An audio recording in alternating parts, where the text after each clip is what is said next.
Welcome সবাইকে নতুন আরেকটা রেসিপিতে। আজকে সুজি দিয়ে পোলাও তৈরি করব, যেটা দেখতে অনেকটা সীতাভোগের মতো লাগে আর খেতেও কিন্তু খুব ভালো হয়। তো তার জন্য আমি এক বাটির মতো সুজি নিয়েছি। সুজিটাকে গ্যাসে লোয়েতে রেখে হালকা একটু ভেজে নিতে হবে। গ্যাসের উপর একটা প্যান বসিয়েছি, প্যানটা গরম হয়ে গেছে, সুজিটা দিয়ে দিলাম। এরপর আমি গ্যাসের হিটটা লো করে দেব আর একটু নেড়েচেড়ে ভেজে নেব। খুব বেশি লাল করে ভাজবো না, 2 থেকে 3 মিনিট লো হিটে ভাজলেই কিন্তু সুজিটা বেশ হালকা ভাজা ভাজা হয়ে যাবে। আর সুজিটা যাতে নিচে থেকে ধরে না যায় বা গ্যাসের হিটটা হাইতে না থাকে বা মিডিয়ামে না থাকে, সেদিকটা খেয়াল রেখে সুজিটা ভাজতে হবে।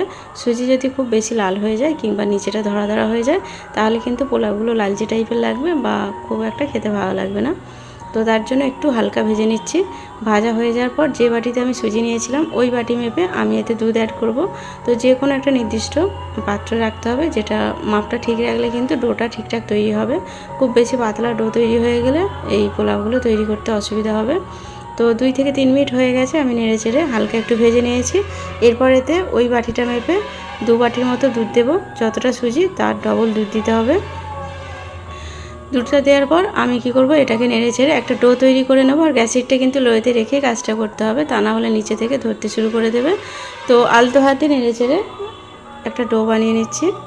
তো চাইলে কিন্তু এটা জল দিয়েও তৈরি করে নিতে পারেন, তবে দুধ দিয়ে তৈরি করলে খেতে বেশি টেস্ট লাগে, জল দিয়ে তৈরি করলে অতটা ভালো লাগবে না। এরপর নেড়ে চেড়ে নিচ্ছি আর 1 চিমটির মতো নুন দিয়ে দেবো। নুনটা আগে দিতে ভুলে গিয়েছিলাম, তার জন্য এখন দিচ্ছি। আর নুনটা দিলে চিনির ব্যালেন্সটা ঠিক থাকবে। তো একটু নেড়ে চেড়ে নেওয়ার পর উপর থেকে নুনটা ছড়িয়ে দেব।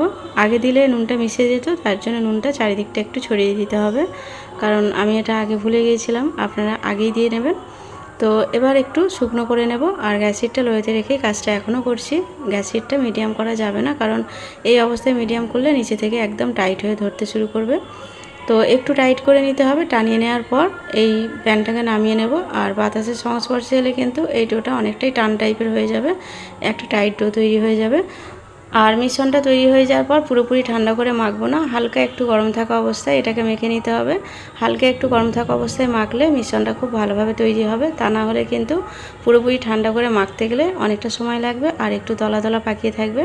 তো প্যান থেকে পুরোপুরি ছাড়তে শুরু করে দিয়েছে আর অনেকটা টাইট মতো হয়ে গেছে। এরপর গ্যাসটা অফ করে দিয়ে এটাকে নামিয়ে নেব। নামিয়ে একটা প্লেটে নিয়ে নেব আর এটাকে মাখার জন্য আর হালকা একটু ঠান্ডা করব। ঠান্ডাটা হালকা হয়ে গেলে মানে হাত ছোঁয়া গরম থাকা অবস্থায় এটাকে মেখে নিতে হবে। মিশ্রণটা 1-2 বার মেখে নেওয়ার পর এতে আমি গুঁড়ো দুধ অ্যাড করব। তো চাইলে গুঁড়ো দুধের পরিমাণটা একটু বাড়িয়ে দিতে পারেন, আর চাইলে আবার পাউডার মিল্ক নাও দিতে পারেন। পাউডার মিল্ক দিলে এটা খেতে অনেক বেশি টেস্ট লাগবে।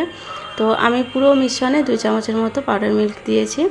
তো হালকা অবস্থায় মানে হালকা গরম থাকা অবস্থায় 1-2 বার মেখে নিয়েছি। মেখে নেওয়ার পরে গুঁড়ো দুধটা এতে অ্যাড করেছি।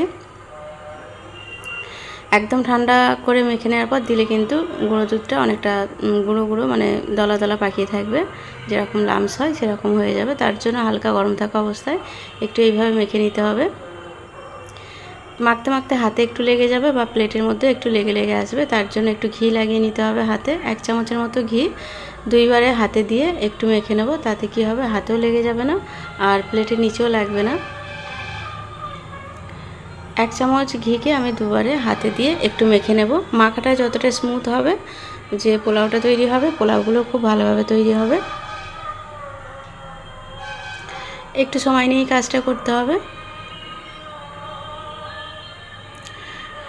তো আমি 1 চামচ ঘিকে 2 বারে হাতে দিয়ে মেখে নিচ্ছি। আপনারা চাইলে ঘিয়ের পরিবর্তে এখানে সাদা তেলও ব্যবহার করতে পারেন। আর মিশ্রণটা খুব ভালোভাবে একটু সময় নিয়ে ধৈর্য ধরে মেখে নিতে হবে, তবেই কিন্তু ডোটা ভালোভাবে তৈরি হলে পোলাওটাও ঠিকঠাক তৈরি হবে। একদম স্মুথভাবে মাখা হয়ে গেলে আমি শিরাটা তৈরি করে নেব, আর ততক্ষণ এটাকে ঢাকা দিয়ে রেখে দিতে হবে। তো মিশ্রণটা ভালোভাবে তৈরি হয়ে গেছে। এরপর ডোটাকে আমি ঢাকা দিয়ে রেখে দেবো, ততক্ষণে ভালোভাবে সেট হয়ে যাবে। আর আমি গ্যাসের উপরে একটা পাত্র বসিয়ে দেবো শিরাটা তৈরি করার জন্য। আর ওই বাটিরই 1 বাটির মতো চিনি দিয়েছি, 1 বাটির মতো জল দিয়ে দেবো। 1 বাটি সুজিতে 1 বাটি চিনি আর 1 বাটি জল শিরার জন্য। 2টো মুখ ফাটানো এলাচ দিয়ে দিলাম। এরপর নেড়ে চেড়ে চিনিটা গলা অবধি একটু নাড়তে হবে। আর গ্যাস হিটটা লো টু মিডিয়ামে আছে। খুব বেশি টান করে একদম চিটচিটে করে তৈরি করব না। চিনিটা গলে গেলেই এই প্যানটা নামিয়ে নিতে হবে। নামিয়ে নেওয়ার পর ওই পোলাওগুলো ভাজার জন্য একটা কড়া বসিয়ে দেব। তো চিনিটা পুরোপুরি গলে গেছে। এরপর এটাকে নামিয়ে সাইডে রেখে দেব। আর রেখে দেওয়ার পর একটা কড়া বসিয়ে দেব পোলাওগুলো ভাজার জন্য। সাদা তেল দিয়ে দিলাম। তেলটা কিন্তু খুব বেশি গরম করলে হবে না, তাহলে পোলাওগুলো পড়ার সঙ্গে সঙ্গে কিন্তু একদম লাল হয়ে কড়মড়া টাইপের হয়ে যাবে। তো তার জন্য এটাকে একদম লো হিটে রেখে গরম করতে হবে। আর এরকম একটা হ্যান্ড গ্রেটার নিয়েছি, ছোটো সাইজের হ্যান্ড গ্রেটারের সাহায্যে এইভাবে একটু করে মিশ্রণ দেবো, আর হাতে করে এইভাবে আঙুলের সাহায্যে টানলেই কিন্তু এরকম ঝুরি ঝুরি পোলাওয়ের মতো তৈরি হবে। আর গ্যাসেরটা এই পর্যায়ে একদম লোয়েতেই রাখতে হবে, লোয়েতে না রাখলে এগুলো দেওয়ার সঙ্গে সঙ্গে লাল হতে শুরু করবে। তো অল্প করে মিশ্রণ এইভাবে দিয়ে টানতে থাকলেই কিন্তু এরকম সরু সরু তৈরি হয়ে যাবে। তারপর এটাকে 2 থেকে 3 মিনিট গ্যাসেরটা লোয়েতে রেখে ভেজে নিতে হবে। একদম লাল করলে হবে না, এরকম সাদা সাদা করেই তুলে নিতে হবে।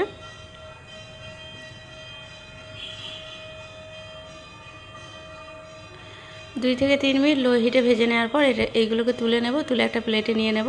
পরে যে মিশ্রণটা আছে বা অল্প অল্প করে মিশ্রণ কেটে আবারও এইগুলোকে তৈরি করে নিতে হবে।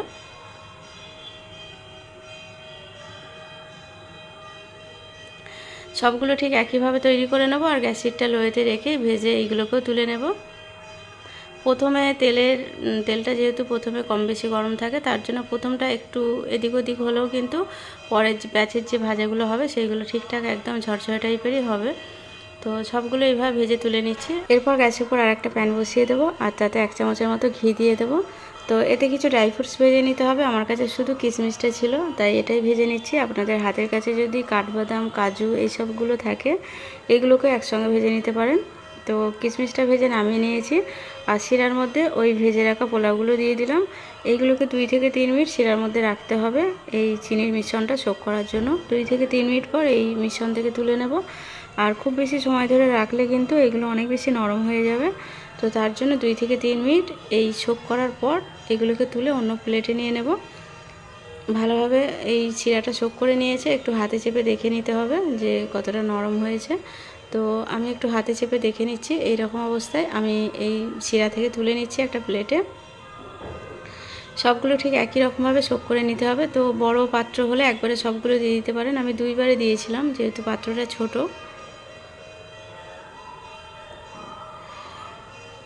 সবগুলো এই রকম করে জল থেকে, মানে এই চিনির জল থেকে ছেঁকে তুলে একটা পাত্রে নিয়ে নিচ্ছি। আর তারপর ওই কাজু নেই, কিশমিশটা অ্যাড করে দেব।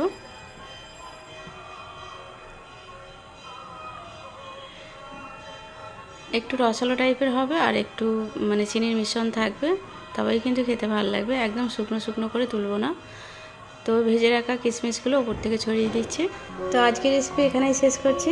দেখা হবে আবারও নতুন কোনো রেসিপির সঙ্গে। আর রেসিপিটা ভালো লাগলে একটা লাইক করে দিতে পারেন। সবাইকে অনেক অনেক ধন্যবাদ।